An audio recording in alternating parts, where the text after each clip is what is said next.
You need to leave right now. This hotel doesn't serve people like you." The words hit harder than they sounded sharp, deliberate, and loud enough for the marble lobby to echo them twice. Guests turned, phones lifted. And still, Ava Thompson didn't move.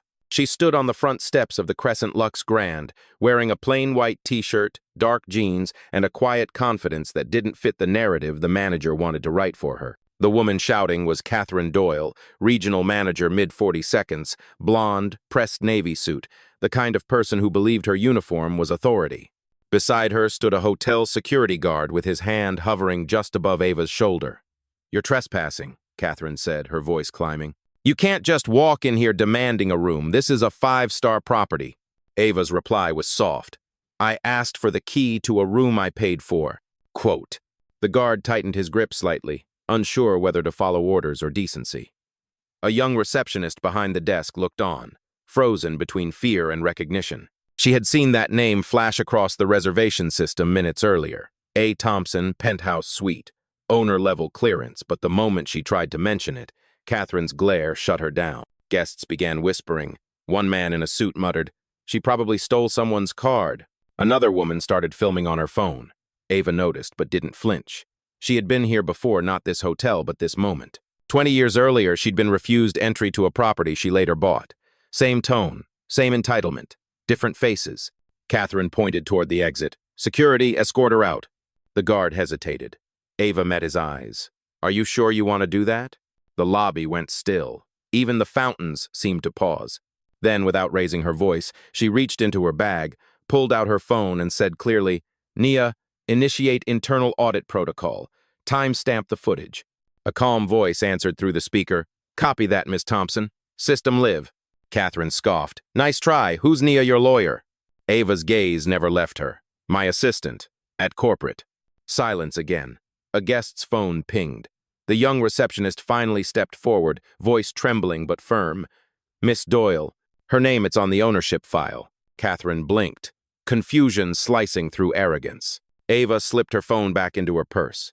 "You didn't just deny me a room," she said quietly. "You denied your CEO." And in that moment, the entire lobby forgot to breathe. The lobby froze. For 3 full seconds, no one spoke, just the faint hum of the air conditioner and the echo of Ava's last sentence. "You denied your CEO." Catherine Doyle blinked, the word CEO landing like static in her brain. Then came the reflexive denial. "That's impossible," she snapped. "You're making this up." Her voice cracked mid-sentence, a tiny betrayal her face couldn't hide. Ava didn't move. "Check your system," she said calmly. "Look under corporate ownership." The young receptionist, her name tag read Maya Lopez, hesitated, then typed. The sound of keys echoed through the tense silence. When the screen loaded, her breath caught. "Oh my God," she whispered. "She's right." Catherine snatched the monitor, scanning the page as if sheer disbelief could rewrite it. "This can't be real," she muttered. "You must have hacked." Before she could finish, the lobby lights flickered. The front desk screens glowed red, flashing a single phrase, "Ownership verification in progress." Gasps rippled through the guests. Phones lifted higher. Someone whispered, "Is this part of a promo?" It wasn't. Ava didn't smile. "Nia," she said softly into her phone, "activate internal lockdown. Record every active account under this branch." From the speaker came that same steady voice. "Confirmed, Miss Thompson. Executing Crescent Protocol 4. Catherine's face drained of color. "You're bluffing," she said, but her voice trembled. "No one can just—" A sudden click cut her off. The card scanner beside the desk beeped red, then another, and another. Each one flashed the same cold message. Access revoked. Maya stepped back, wide-eyed. It's locking us out." Guests murmured louder now. Someone near the elevator laughed nervously. "This is insane. She actually owns the place?" Catherine turned to the guard, desperate. "Do something! Stop her!" But he didn't move. He had lowered his hand from Ava's shoulder the moment the system changed color. His voice came out low, almost respectful. "Ma'am, maybe we should wait." Ava finally turned to him, her tone steady as steel. "Thank you." Then to Catherine, "This isn't a bluff. It's a reckoning." The word hung heavy in the air. Ava took a few slow steps toward the counter, the heels of her shoes clicking like a metronome. "You treated me like a problem," she said, her voice calm but cutting. "Now you're the case study." The automatic doors slid open again, 2 more employees entering, laughing, unaware of the storm they were walking into. Their laughter died instantly when they saw the scene. The frozen manager, the blinking red screens, the silent woman in white standing at the center like a verdict. Ava turned toward them, her voice even but final. "Don't log in, you've just been signed out." Catherine opened her mouth, but nothing came out. Around them, guests began to clap quietly at first, then louder, until the sound filled the marble lobby like rain after a drought. And through it all, Ava Thompson didn't smile. She just whispered to Nia, "Prepare the statement." Phones were still recording when Ava stepped behind the front desk slowly, deliberately, as if reclaiming the space itself. The red glow from the monitors reflected off the marble counter, painting everything in warning light. Catherine stood frozen, her fingers twitching near the keyboard like she might still have power if she just pressed the right key. "You can't just walk back here," Catherine said, her voice brittle. "This is a secure area." Ava looked at her, unblinking. "Then why did it open for me?" Right on cue, the automatic staff door behind the counter slid open with a soft beep. Security clearance recognized. The system knew what humans refused to see. Gasps rippled through the room. Even the guard let out a quiet damn. Maya stepped closer, cautious but curious. "Miss Thompson," she whispered, "do you want me to call corporate verification?" "No need," Ava said evenly. "They're already watching." And they were. On the far wall, one of the display screens flickered, switching from the hotel's digital art slideshow to a live feed corporate security servers connecting remotely. The Crescent Lux logo appeared, followed by a line of text, "Headquarters Remote Oversight Active." The crowd murmured. Catherine stumbled a step back. "You can't just take over like this," she snapped. "This is public property." "It's private," Ava corrected, her tone calm but precise. "And it's mine." Someone in the crowd laughed nervously. Another whispered, "She's not kidding." Ava's phone buzzed. She answered without breaking eye contact. "Yes, Nia." Her assistant's voice came through, crisp as a blade. "We've logged the full incident from the security cameras and social media uploads. The footage already has 20,000 views under number Crescent Justice. Would you like me to freeze external communications from this branch?" Ava nodded once. "Do it." Quote. Catherine's voice broke into a higher pitch. "You're ruining everything. You're humiliating us in front of customers." "No," Ava said quietly, her gaze steady. "You did that the moment you decided who belonged and who didn't." The young housekeeper who had been cleaning near the elevator, Petra, stepped forward, clutching her phone. "I saw it," she said nervously. "I saw her name on the booking board this morning. I didn't say anything because I was scared." Ava turned to her, softer now. "Thank you for speaking up. Fear protects nothing, truth does." The clapping started again, hesitant, scattered, then building. Guests, staff. Even the guard who once stood ready to escort her out joined in. Catherine spun, frantic. "This is insane! You're all fired!" The system chimed again. This time, Ava didn't even speak, her phone had already done it for her. The monitors displayed a single update. Management override confirmed. Termination authorized. Ava exhaled slowly, almost a whisper. "Not them, Catherine. Just you." The room went silent, save for one sound, the faint click of Catherine's ID badge turning red. Catherine's badge light blinked once green, then red. The lockout tone rang sharp and final. Every guest in the lobby heard it. Every head turned. For a moment, the woman who'd barked orders minutes ago just stood there, staring at the small plastic card in her hand, as if it could apologize for her. This isn't real," she whispered. "You can't just end someone's career with a phone call." Ava's voice was calm, steady. "You ended it the moment you used my lobby to prove someone didn't belong." Catherine's lips parted like she wanted to argue, but no words came. Her reflection trembled in the polished marble wall behind the desk. She was losing more than her job, she was losing her script. Behind her, Maya kept typing on the system, eyes darting nervously. "Miss Thompson, corporate verification just synced with the main server. All accounts tied to Catherine Doyle have been suspended." The guests murmured again, some stunned, some thrilled. The tension that had filled the room was now something else. Relief. Like the air had been scrubbed clean. Ava turned to face the crowd. "If anyone feels uncomfortable," she said, "you're free to leave. What happens next is internal." No one moved. Not a single guest left. Someone in the back even whispered, "I'm staying for this." A small chime interrupted the stillness. Ava's phone screen lit up Nia calling. She answered. "Miss Thompson," Nia said, her tone controlled but sharp. "Corporate's live. You're clear to initiate immediate disciplinary action. Do you want me to connect the legal team?" Ava's gaze flicked to Catherine, then back to the crowd. "No lawyers, Just accountability. Quote.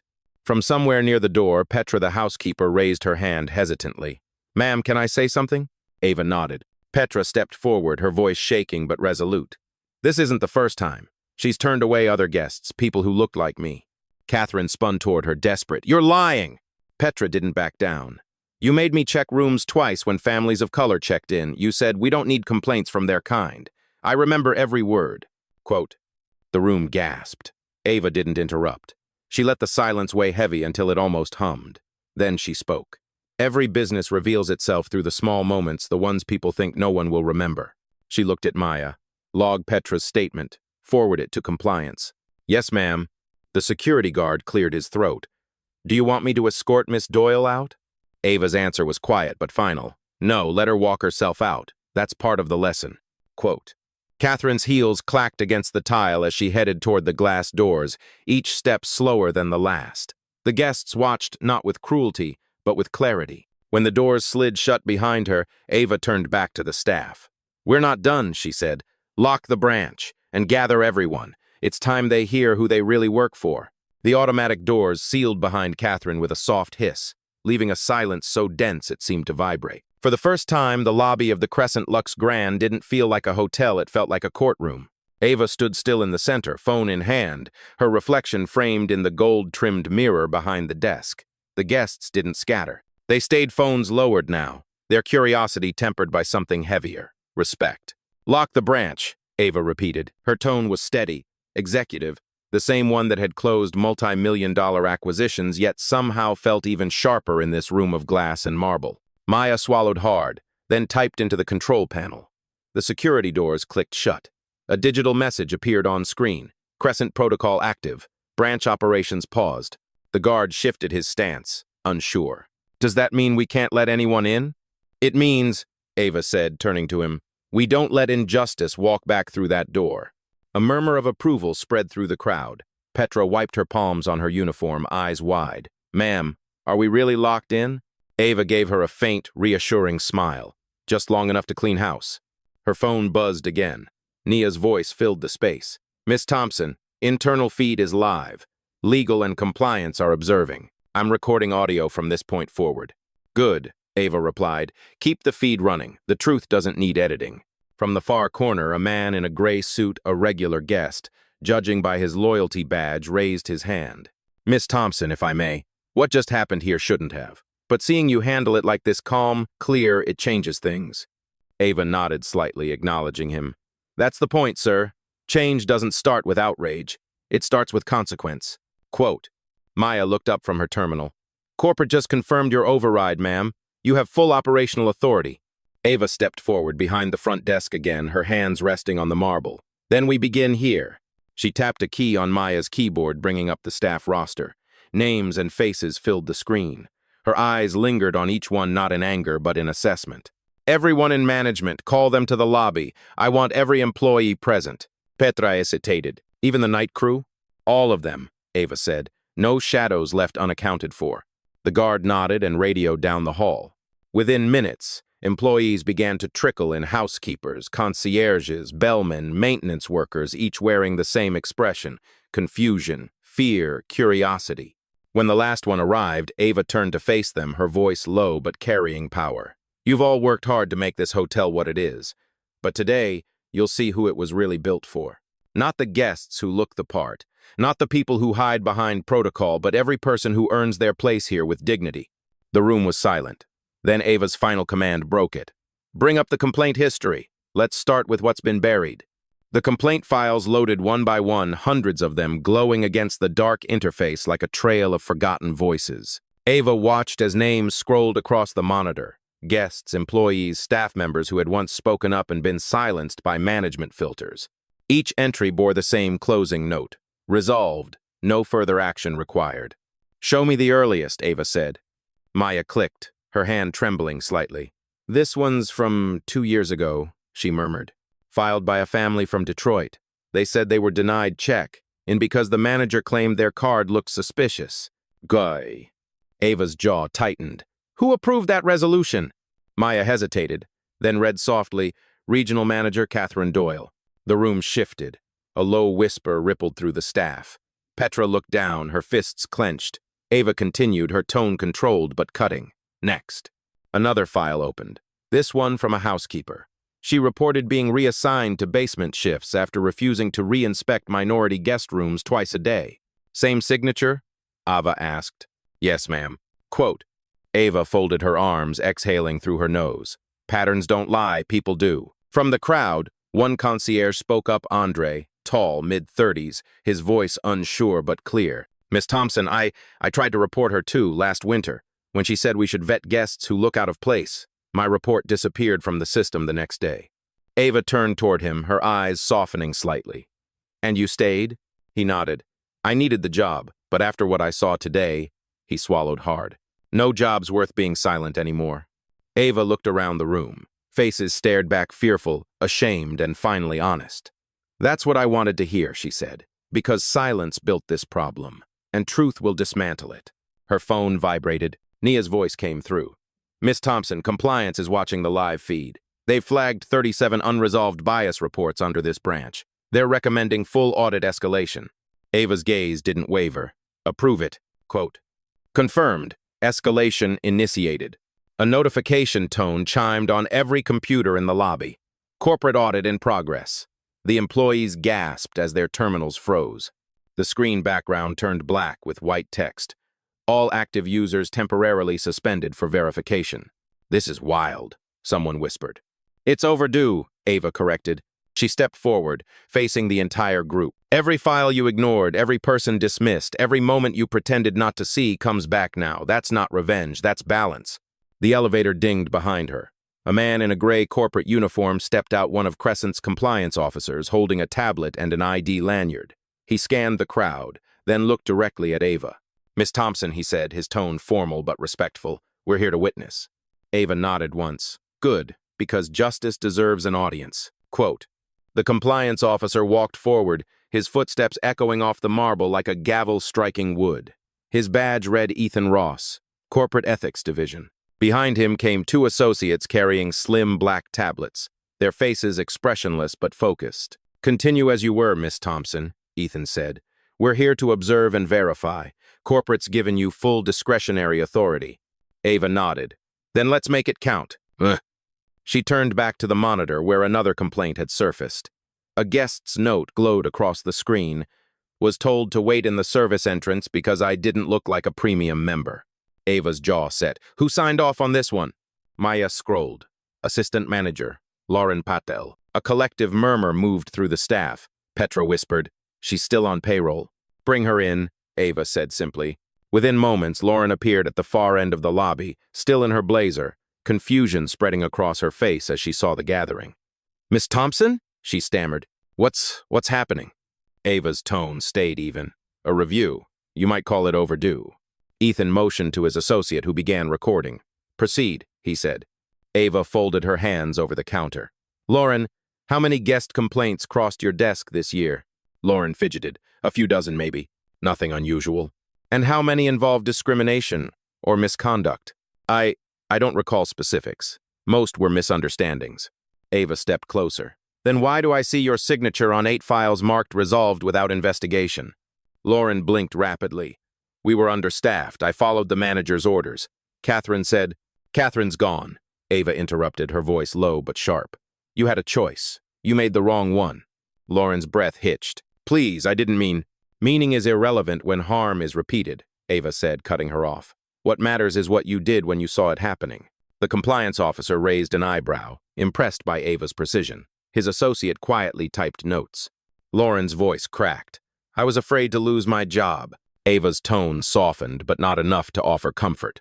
Fear explains, it doesn't excuse. A notification chimed on Ethan's tablet. He looked up. Miss Thompson, corporate confirms termination rights under emergency ethics clause. Ava didn't hesitate. Effective immediately, Lauren Patel is dismissed from all Crescent Lux properties. Lauren's face crumpled. Please, I have a family. So did the guests you humiliated, Ava replied. And they weren't given the chance to explain. As the security system logged the action, Lauren's ID badge flickered red, its access revoked in real time. A stunned hush filled the space. Ava turned to the remaining staff. This is not about vengeance. It's about rebuilding trust brick by brick, name by name. Ethan nodded approvingly. And where do we start next? Ava looked toward the guest lounge where the crowd still watched, phones in hand. We start, she said, by letting everyone see what accountability really looks like. The lobby lights dimmed slightly as the system recalibrated, casting long reflections across the marble. The guests who had stayed couldn't look away. The staff who remained couldn't breathe easy. Ava stood still amid it all calm, centered, the quiet pulse of authority in a room once ruled by noise. Ethan Ross, the compliance officer, turned to her. Corporate wants to know how far you intend to take this. Ava's eyes flicked to the ceiling where the security cameras blinked like patient witnesses. All the way, she said, until the pattern ends. Quote. Another file opened on the main screen, glowing in red. Maya hesitated. This one, it's marked restricted. Unseal it, Ava said. The restriction lifted. A familiar name appeared. Greg Vance, security chief, Crescent Lux Grand. The guard standing nearby his name tag also read. Greg froze. His voice broke the silence. Wait, what's going on? Ethan read from the file. Complaint logged by guest, January last year. Accusation of physical intimidation and verbal harassment. Resolution. Dismissed due to lack of evidence. He glanced at Ava. The approving manager, Catherine Doyle. Ava's tone dropped to a quiet chill. Of course it was. Greg stepped forward, defensive. That report was false. The guest was aggressive. I was following protocol. Which protocol? Ava interrupted, sharp as glass. The one that says you touch people to make them feel small? He stiffened. I've served this company for 9 years. I know how to handle situations. Quote. You mean people? Ava corrected. You know how to handle people you assume don't belong? The crowd murmured. Even some staff exchanged uneasy looks. Ethan looked up from his tablet. There's audio attached to this file. Play it, Ava said. A crackle filled the speakers, then a recording, Greg's voice unmistakable. Ma'am, this area is for guests. Please don't make a scene. Followed by a woman's voice, calm but strained. I am a guest. Then Greg again. Not dressed like that, you're not. The room went dead quiet. Greg's face drained of color. Ava didn't raise her voice. 9 years of service doesn't erase 9 seconds of prejudice. He tried one last protest. You don't understand the pressure we're under. Ava met his gaze, unwavering. Pressure doesn't make character, it reveals it. Ethan tapped the screen once more. Corporate has approved immediate removal. The system chimed. Greg's security badge beeped, its access revoked. He stood motionless for a beat, then slowly set his radio on the counter. Ava spoke, her tone softer now but still firm. You'll leave quietly. No one here will treat you the way you treated others. That's the difference between power and principle. Greg walked toward the doors. For a moment, his reflection crossed Catherine's faint outline, still visible in the glass, 2 versions of the same failure. When the doors sealed behind him, Ava turned back to the crowd. We're not done, she said. Not until this hotel remembers what it was built for: welcome, not judgment. Ethan nodded. Then let's finish cleaning house. Ava's reply came like a verdict. Next file. Maya opened the next file with trembling fingers. The header read, Internal Complaint Staff Discrimination Patterns. Filed. Confidential. For a moment, even the computers seemed to hesitate before loading it. The document wasn't from a guest this time. It was from an employee. Ava leaned closer. Who filed it? Maya's voice wavered. Petra Ruiz. The young housekeeper gasped. I what? I filed that months ago, but it disappeared. It didn't disappear, Ava said softly. It was buried. Ethan stepped forward, scrolling through the entry. She reported racial favoritism in room assignments, denied promotions, and language-based harassment from senior staff. His tone turned grim. All marked as resolved with corrective discussion. No corrective action listed. Petra looked down, shame and relief crossing her face at the same time. They told me I was lucky to have a job, that complaining would only make me replaceable.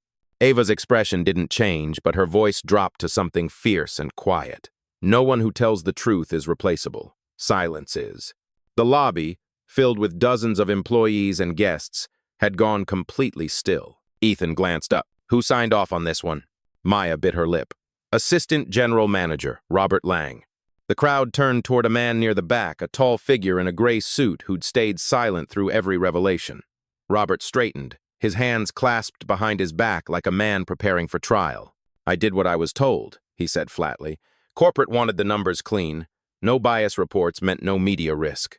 Ava took a slow step toward him. Corporate didn't tell you to protect racism. Catherine did. And you obeyed because it was easier. He met her gaze. It's not that simple. It never is, Ava replied. That's how corruption hides behind complication. Ethan checked his tablet. Miss Thompson, your authority extends to executive management. You can suspend him immediately pending review. Ava didn't answer at first. Instead, she looked at Robert not with anger but with exhaustion. I built this brand so people like you could lead with integrity, not convenience. Quote. He dropped his gaze. What do you want me to say? I failed? No, Ava said quietly. I want you to understand what failure costs. She turned toward Maya. Project his record to the main screen. Maya hesitated, then pressed enter. Robert's name and signature appeared beside every ignored complaint, every deleted file, every silenced voice. The evidence glowed across the wall, impossible to hide. Robert took one step forward, voice low. You're going to destroy me. Ava shook her head. No, Robert. You did that the day you chose silence over truth. Ethan's tone was procedural but firm. Authorization received. Robert Lang terminated. The system chimed again. The red light on Robert's badge flickered once, twice, then died. He turned to Ava, eyes wet. I did care once, he whispered. I believe you, Ava replied. That's why this hurts. He nodded slowly, then walked toward the exit alone, but not unacknowledged. Ava faced the staff again, her voice carrying a final quiet command. Every buried report will be reopened. Every silenced person will be heard. We rebuild from truth, not comfort. No one spoke. They just watched her, finally understanding that this wasn't punishment. It was transformation. Robert's footsteps faded into silence, the soft hiss of the glass doors closing behind him. The air in the lobby hung thick with something heavier than shock truth settling into the marble like weight after a storm. Ava exhaled slowly, the kind of breath a person takes after carrying too much for too long. Ethan Ross adjusted his glasses, glancing at his team. Corporate has confirmed, he said quietly. All local management is now under full audit. You have temporary command of this branch, Miss Thompson. Ava nodded. Then we start making it right. Quote. She turned toward the staff gathered in front of her bellhops, front desk clerks, housekeepers, cooks who had come up from the back corridors. They stood shoulder to shoulder, some still wearing their name tags crooked, their faces marked by uncertainty and awe. Most of you didn't create this problem, Ava said, her tone calm but resonant. But silence kept it alive. That ends today. We'll retrain, restructure, and rebuild beginning here, in this lobby where everything broke. Quo. Petra's eyes shimmered. You're not going to shut us down? No, Ava replied, shaking her head. You can't rebuild trust from ashes. You build it from accountability. The compliance officers began moving through the room, scanning IDs, confirming records. Maya kept typing, her fingers steady now, almost defiant.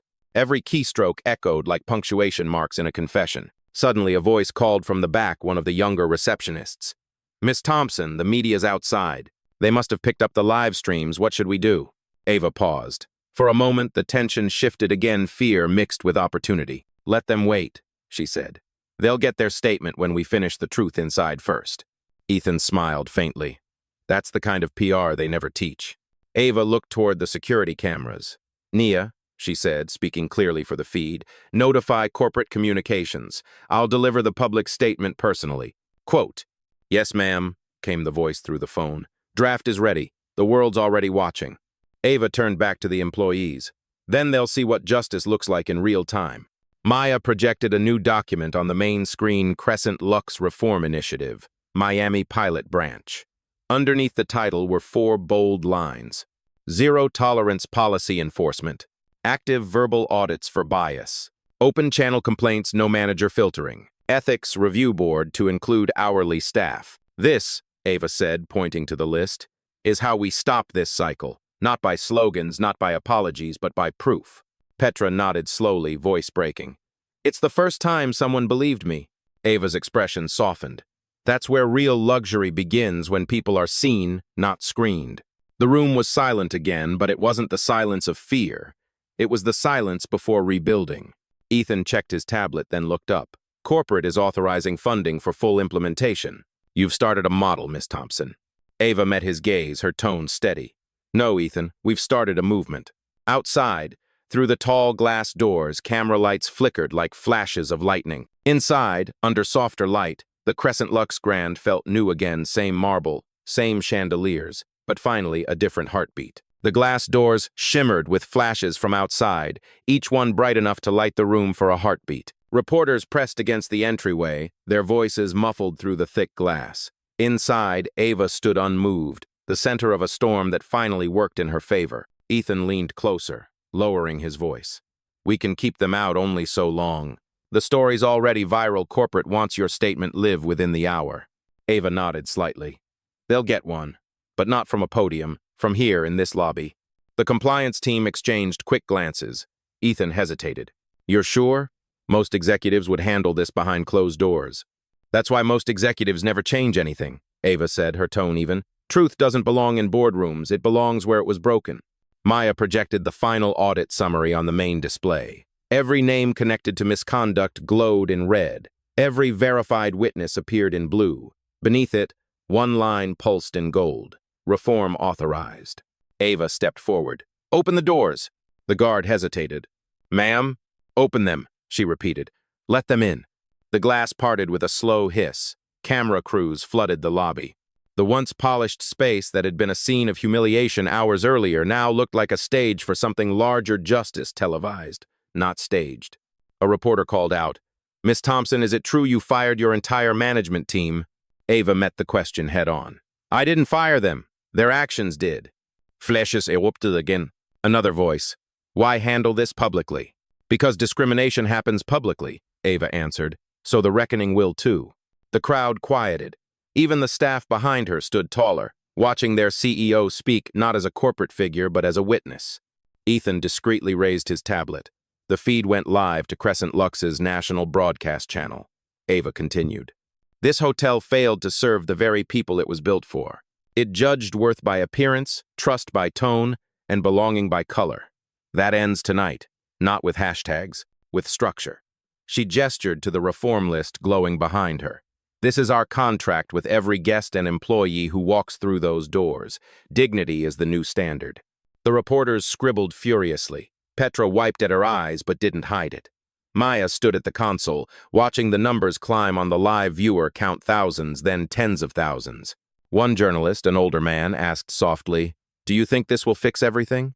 Ava paused. "No," she said honestly, "but it'll make sure silence never gets comfortable again." The answer landed with a weight that silenced even the clicking cameras. Ethan stepped beside her, his voice low. "You've just rewritten corporate crisis management." Ava turned to him with the faintest smile. "Good. It's time our crises start building something instead of burning it down." Quote. As the feed ended, applause filled the lobby, not forced or ceremonial, but raw. Guests, staff, even the journalists clapped. Ava looked around the room, the same marble, the same chandeliers, but no longer the same hierarchy.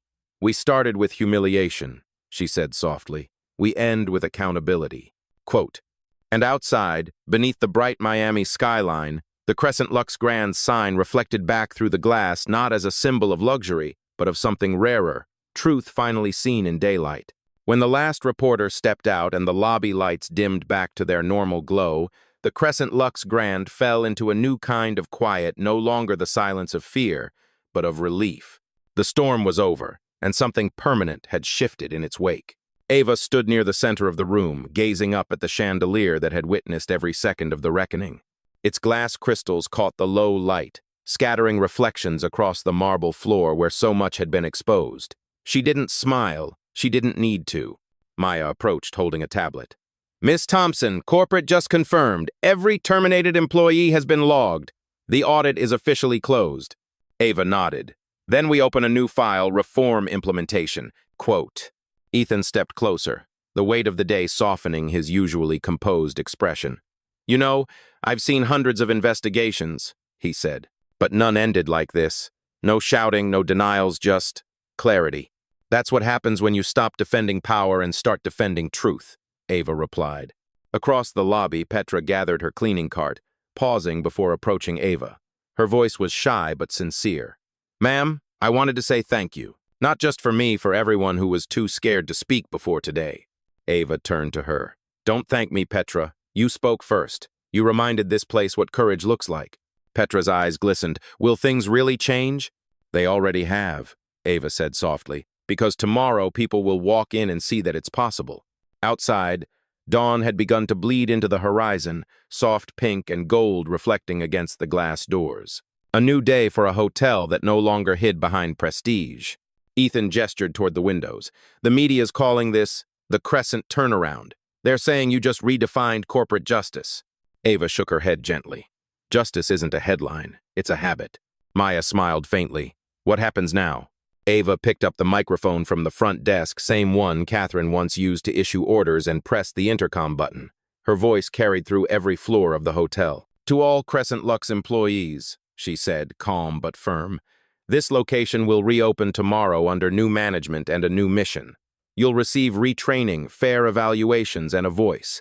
From this day forward, luxury will mean respect. She released the button, and her words echoed one last time through the corridors. Ethan looked at her, almost reverent. You turned an incident into a legacy. Quote. Ava exhaled slowly, looking around the lobby that had transformed from a battlefield to a beacon. No, she said quietly. I just reminded everyone that silence isn't service. The chandelier above flickered once, catching the first light of morning. Ava took one final look around and began walking toward the exit. The staff parted for her not out of fear but out of gratitude. As the doors slid open, the early sunlight spilled across the marble floor. For the first time, it reflected not division, but dignity. And as Ava stepped outside, her phone buzzed a message from Nia. Corporate says the world's watching. What should I tell them? Ava smiled faintly and typed back. Tell them this is what leadership looks like when it remembers where it came from. The screen dimmed. The city woke. And the story of the woman denied a room in her own hotel ended exactly where it was meant to, at the door she refused to walk away from.